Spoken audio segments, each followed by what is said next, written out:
तो एक एक कुछ एग्जाम्पल्स पर था, तो इसलिए मैंने सारे नोट डाउन कर लिए, थोड़ा टाइम लग जाता है।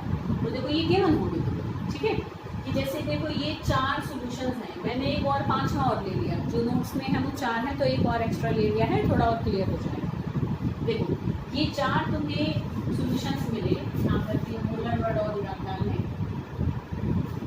देखो 1.001 मोलर NaCl है, ये भी 0.001 मोलर है यूरिया का है, ये 0.001 मोलर ही है मैग्नीशियम क्लोराइड का है, ये भी 0.001 मोलर है, पर फॉर किसके लिए है, बट फॉर एल्यूमिनियम सल्फेट, और 1.01 है, मतलब ऑलरेडी ही कंसंट्रेशन ज़्यादा है, ठीक है, NaCl। अब क्वेश्चन ऐसे आया था कि arrange the following in increasing order of their boiling point, कि इन सब सॉल्यूशंस को इनके बॉइलिंग पॉइंट के बढ़ते हुए क्रम में लगाओ, ठीक है। तो इसको हम कैसे सॉल्व करेंगे, देखो बेटा बहुत ध्यान से देखो, ये भी आयनिक कंपाउंड है, ये भी आयनिक कंपाउंड है, ये भी आयनिक कंपाउंड है, this is also an ionic compound. तो आयनिक कंपाउंड्स में क्या हो जाता है, डिसोसिएशन। अब ध्यान से देखो कि इसमें जब डिसोसिएशन हो जाएगी तो नंबर ऑफ पार्टिकल्स डबल हो जाएंगे, क्योंकि एक NaCl 2 आयन देता है। तो जो कंसंट्रेशन हमने ली पर पानी में घुलने पर वो डबल होकर क्या बन जाएंगे, 0.002 मोलर NaCl बन जाएंगे, ठीक है। इसमें कोई एसोसिएशन और डिसोसिएशन नहीं होगी, क्योंकि ना ही कोई एसिड है ना ही कोई आयनिक कंपाउंड है, तो इसकी कंसंट्रेशन एज इट इज बनेगी, तो 0.001 मोलर यूरिया ही रहेगा। इसमें कंसंट्रेशन क्या हो जाएगी, 1 मैग्नीशियम आयन और 2 क्लोराइड आयन, ट्रिपल हो जाएगी, ठीक है। तो 0.003 मोलर ये मैग्नीशियम क्लोराइड बन जाएगा, ठीक है। यहाँ पर देखो एल्यूमिनियम सल्फेट में 2 एल्यूमिनियम आयंस और 3 सल्फेट आयन, तो 5 आयंस बन जाएंगे, तो कंसंट्रेशन यहाँ पर 5 गुना बढ़ जाएगी। पानी में घुलने के बाद ये हमने तो डाले जितने पार्टिकल, पर वो उसके 5 गुना बढ़ गए, क्योंकि एक पार्टिकल टूट कर हमें 5 आयंस देगा, तो यहाँ पर ये कंसंट्रेशन चेंज होगा, रिपीट हो जाएगी, और यहाँ पर ये NaCl भी है, तो यहाँ पर ये डबल हो जाएगा, देख सकते हो। तो अब ये चेंज हुई कंसंट्रेशन ही तो डिसाइड करेगी बेटा कि किसमें एलिवेशन इन बॉइलिंग पॉइंट ज़्यादा, क्योंकि जब नंबर ऑफ मोल्स बदल गई तो कॉलीगेटिव प्रॉपर्टी की वैल्यू भी बदल जाएगी, ठीक है। समझ में आ रही है बेटा बात की, हमने तो इन सबके सेम मोल्स डाले थे, बट पानी में घुलने पर इनके नंबर ऑफ मोल्स चेंज हो गए। चेंज क्या मतलब, बढ़ गए, जिनके भी चेंज हुए हैं उनके बढ़े ही हैं, तो बढ़ गए। अब जो बढ़े हुए नंबर ऑफ पार्टिकल्स हैं उस पर कॉलीगेटिव प्रॉपर्टी डिपेंड करेगी, और कॉलीगेटिव प्रॉपर्टी क्या है, elevation in boiling point, not boiling point, समझ रहे हो। जो कॉलीगेटिव प्रॉपर्टी वो है एलिवेशन इन बॉइलिंग पॉइंट। तो किसमें सबसे ज़्यादा बॉइलिंग पॉइंट का एलिवेशन हुआ, जिसमें नंबर ऑफ पार्टिकल सबसे ज़्यादा थे, वो किसमें है, देख सकते हो भाई, ये वैल्यू सबसे कम वैल्यू कौन सी है, ये है, ठीक है। अब इंक्रीजिंग बढ़ता हुआ क्रम लगाना है, तो जिसमें नंबर ऑफ मोल्स सबसे कम होंगे उसमें बॉइलिंग पॉइंट का एलिवेशन भी सबसे कम होगा। भाई बढ़ा तो सब में ही, क्योंकि नॉन वोलेटाइल सॉल्यूट डालने से बॉइलिंग पॉइंट में एलिवेशन होता है।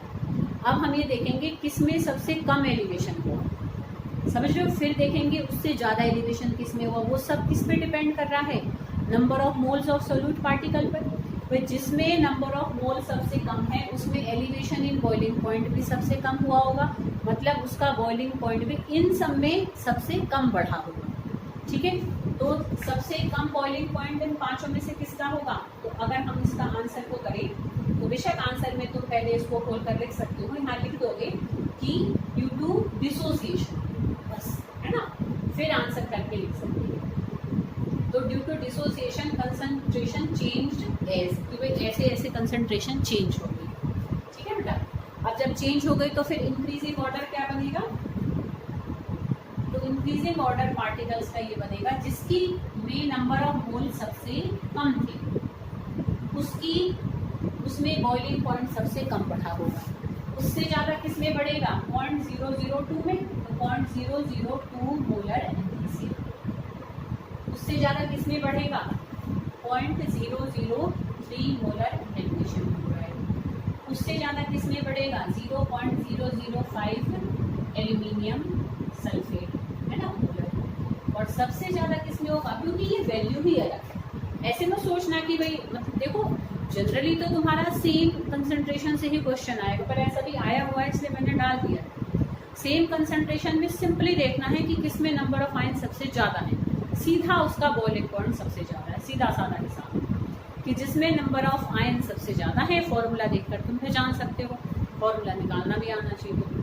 तो फॉर्मूला देखते ही पता लग जाएगा कि किसमें नंबर ऑफ आयन सबसे ज़्यादा है, उसका बॉइलिंग पॉइंट भी सबसे ज़्यादा होगा। बट अगर कंसंट्रेशन ऑलरेडी पहले किसी की ज़्यादा दे रखी है तो नंबर ऑफ मोल्स तो देखो बेटा इसमें कंसंट्रेशन जो पहले ही गिवन है उस वजह से ज़्यादा है, डिसोसिएशन की वजह से ज़्यादा नहीं है। पहली इसकी सबसे ज़्यादा ही दे रखी थी 0.01 थी, जबकि बाकी सबकी 0.001 थी। ठीक है, इसलिए इसकी यहाँ पर सबसे ज़्यादा रही। और ज़रूरी नहीं कि चेंज्ड वैल्यू को लिखना, अगर हमें पहचान में आ गया तो सीधा हम इन्हीं वैल्यू से ही इंक्रीजिंग ऑर्डर भी बना सकते हैं जो गिवन है। ऐसे चेंज करके तो हमने अपनी अंडरस्टैंडिंग के लिए किया है। ठीक है बेटा, तो क्योंकि इन सब में, क्योंकि इनमें हम आंसर में क्या करेंगे, ड्यू टू डिसोसिएशन, डिसोसिएशन के कारण कंसंट्रेशन गेट चेंज, तो चेंज हो गई, तो जिसमें नंबर ऑफ पार्टिकल सबसे ज़्यादा हो जाएंगे उसका बॉइलिंग पॉइंट भी सबसे ज़्यादा हो जाएगा। अच्छा, अब बेटा अगर क्वेश्चन आ जाए फ्रीजिंग पॉइंट पर, समझ रहे हो, तो फ्रीजिंग पॉइंट में, फ्रीजिंग पॉइंट नहीं है colligative property, depression in freezing point है कोलिगेटिव प्रॉपर्टी। अब ध्यान से सुनना, जिसमें फ्रीजिंग पॉइंट का डिप्रेशन सबसे ज़्यादा होगा वो किसमें सबसे ज़्यादा होगा, जिसमें नंबर ऑफ पार्टिकल सबसे ज़्यादा होगा। अब क्वेश्चन ऐसे आ जाए यहाँ पर कि इन सबको अरेंज करो in increasing order of their freezing point, कि फ्रीजिंग पॉइंट के बढ़ते हुए क्रम में लगाओ। अब ध्यान से सुनो भाई, फ्रीजिंग पॉइंट सबसे ज़्यादा किसका होगा, जिसमें डिप्रेशन इन फ्रीजिंग पॉइंट सबसे कम हुआ है। समझ लो बेटा कि जब हम एक नॉन वोलेटाइल सोल्यूट को ऐड करते हैं तो उसका बॉइलिंग पॉइंट तो बढ़ जाता है। ठीक है, तो जिसकी कोलिगेटिव प्रॉपर्टी की वैल्यू ज़्यादा थी उसका बॉइलिंग पॉइंट भी सबसे ज़्यादा था। पर जब हम नॉन वोलेटाइल सोल्यूट को ऐड करते हैं तो फ्रीजिंग पॉइंट की वैल्यू घट जाती है, घटती है। समझ रहे हो, तो जिसमें डिप्रेशन इन फ्रीजिंग पॉइंट सबसे ज़्यादा होगा उसका फ्रीजिंग पॉइंट सबसे कम होगा। अब अगर वो कह रहा है कि बढ़ते हुए क्रम में लगाओ, तो जिसका डिप्रेशन इन फ्रीजिंग पॉइंट सबसे कम हुआ होगा उसका फ्रीजिंग पॉइंट सबसे ज़्यादा होगा। ठीक है, तो कंफ्यूज नहीं होना है, तो ऐसे समझो कि इसका उल्टा लगाना है कि जिसका बॉइलिंग पॉइंट सबसे ज़्यादा है उसका फ्रीजिंग पॉइंट सबसे कम है, जिसका बॉइलिंग पॉइंट सबसे कम है उसका फ्रीजिंग पॉइंट सबसे ज़्यादा है। सिंपल सा ऐसे हिसाब है। ठीक है बेटा, तो मतलब मैंने सारी टर्म्स को इसमें डाला है, वैसे आती नहीं है, क्वेश्चन जनरली बॉइलिंग पॉइंट या फ्रीजिंग पॉइंट पर आता है। बट अगर ऑस्मोटिक प्रेशर पर आ जाए तो ऑस्मोटिक प्रेशर की वैल्यू भी बढ़ेगी अगर नंबर ऑफ पार्टिकल्स बढ़ जाएंगे। वेपर प्रेशर पर आ जाए तो वेपर प्रेशर को भी तुम्हें ऐसे ही डील करना है जैसे फ्रीजिंग पॉइंट को डील करा था, क्योंकि नॉन वोलेटाइल सोल्यूट के ऐड करने से फ्रीजिंग पॉइंट कम होता है, वेपर प्रेशर भी तो कम होता है। ठीक है, तो ज़्यादा किसका होगा भाई, जिसमें हमारा एक तरीके से नॉन वोलेटाइल सोल्यूट कम होगा, तो जिसमें नंबर ऑफ पार्टिकल्स कम होंगे उसका वेपर प्रेशर ज़्यादा होगा, उसका फ्रीजिंग पॉइंट भी ज़्यादा होगा।